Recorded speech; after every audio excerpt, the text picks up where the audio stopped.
Gulay pa lang, matatakam ka na. Yo, what's up? So, gagawa tayo ng gaya donut. So, 1 cup warm milk, 4 tablespoon of sugar. Mix lang natin. Dissolve. 2 teaspoon of dry yeast. 1, 2. Lang natin konti. Dissolve ulit. Yan. So, keep lang po natin ng 3 minutes. Starts now. So, eto na. After 3 minutes, ilagay natin yung egg. 1 whole egg. Oil, oil, oil.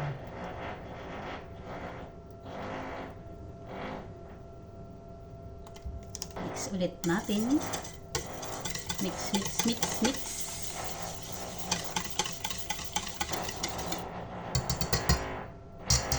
We put the 3 cups of I'm using all-purpose flour.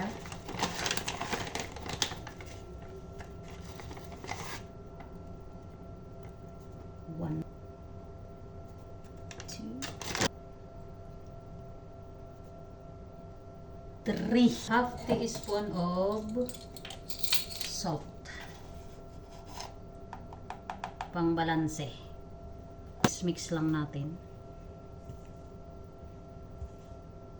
So, hindi na kaya ng spatula natin. Kakamayin na. Malinis po ang kamay ko.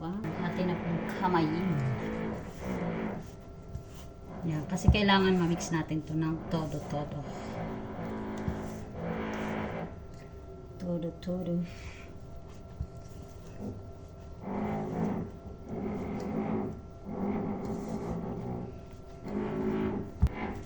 So, maglalagay din pala ako dito ng ng margarine. Para mga 2 tablespoon po. 2 tablespoon of margarine or butter kung saan po kayo preferred. Basta haluin po natin siya hanggang sa maging elastic po yung ating dough.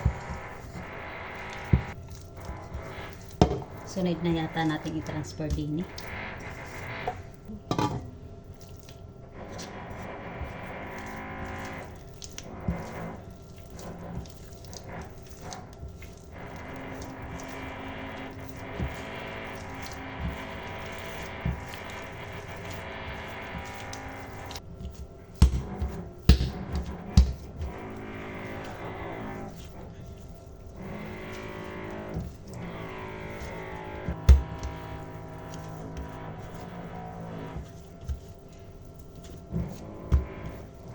So, mga around 10 minutes, yung iba gumagamit po ng mixer, tayo pobre lamang. So, tamang mano-mano lang po.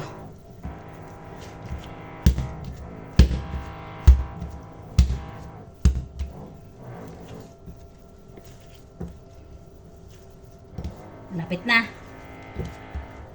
Kung sakaling malagkit naman po yung sa inyo, pwede nyo pong spreada ng all-purpose din. Paunti-unti hanggang sa hindi siya maging sticky. Kasi kaya lang to hindi naging sticky gawa ng nilagyan ko siya ng butter. Ay, margarine pala. Sorry. So, eto na siya. Bibilugin lang natin. Ayan.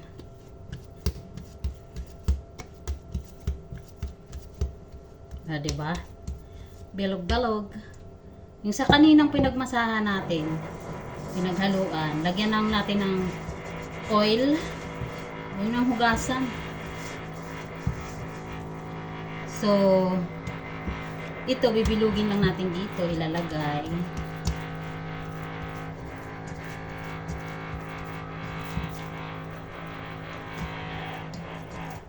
Yan. Natin siya ng cling wrap. Tapos, ilagay sa warm place. So, set aside hanggang sa magdoble siya. Okay? Yay! So, doble-doble. Ayan. Pop lang natin. Para maalis yung mga hangin-hangin ba.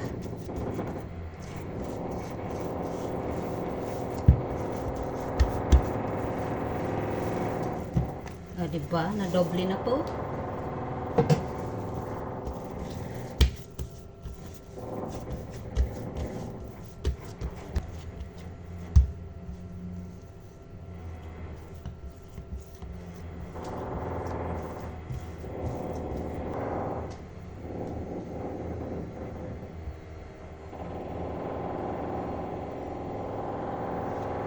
Iapat ko.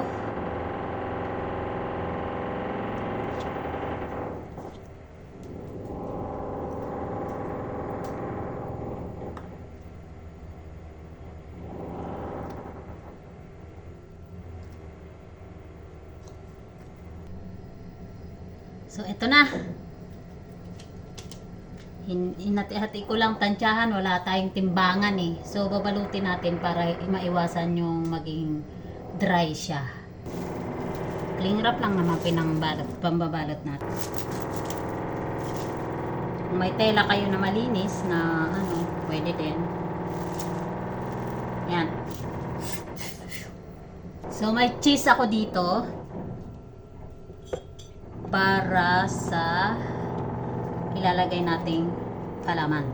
Papalaman na natin to. So, gaganituhin lang natin.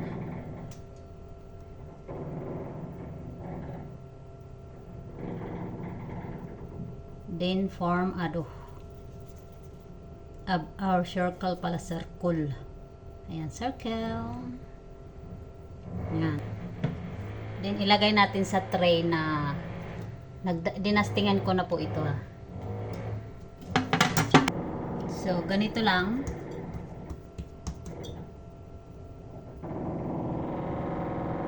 Then, lagyan na natin.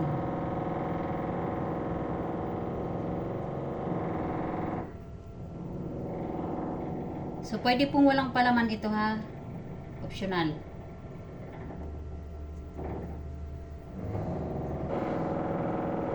Yan na. So, ito, may nagawa akong 47 pieces.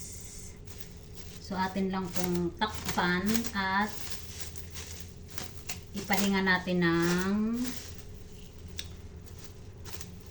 30 minutes. At syempre, wala na tayong cheese. May natira pang dough.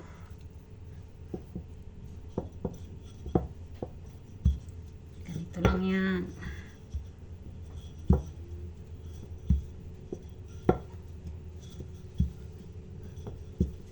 Yung.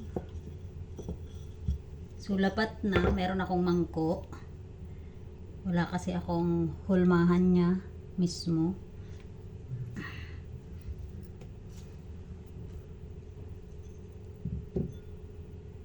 So, ayay.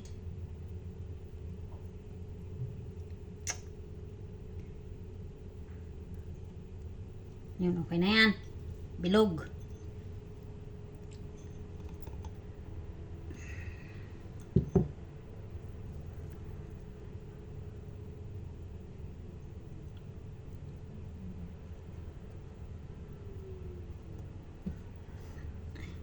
Yan, donut na siya.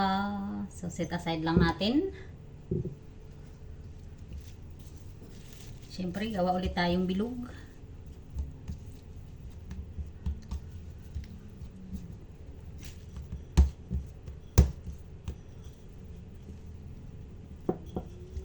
Masa-masa. So, gawa tayo ng donut style.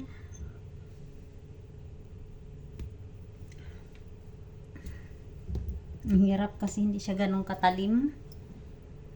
Yo. Okay. Oh, diba? Tapos, ang gitna niya,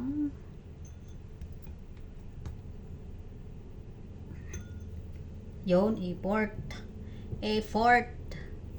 So, ito na ang gawa ko. Set aside po ulit natin. So, ayan, nakagawa ako ng 6 na pa donut style. Ngayon naman, pwede rin ganito. Pahaba lang. That's it. So, take a rest. Again, same. 30 minutes. Recycle na natin tong mga ano na to. Takpan lang ulit. Then, 30 minutes. So, try natin. Dapat hindi pa masyadong mainit na mainit. Ilalagay na natin si ating donut. Kasi, yan, okay na yan. Medyo may bulak-bulak ng konti. So, this is it. Ito, umalsa ulit. So, small, medium, large na naman.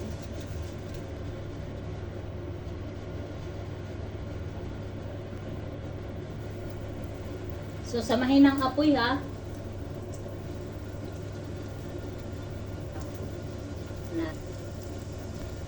So, mabilis po siya maluto guys ha. See? Kahit mahinang-mahina ang apoy natin.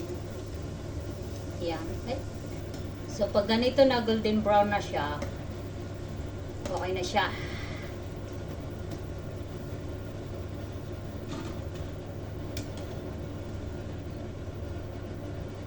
So, ulitin lang natin sa mga iba pa. Okay?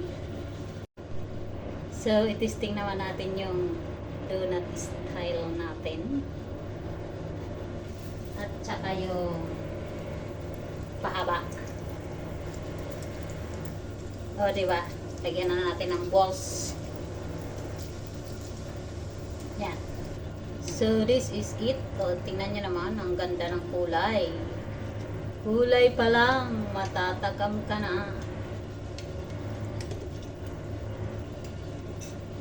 Okay. Balunos.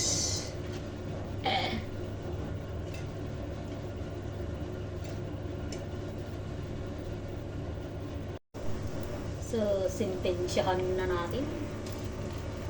Isa lang ang pagugulungin ko sa asukal. See. Then, judge natin. Oh, diba? Ang lambot. Siyempre, masarap. So,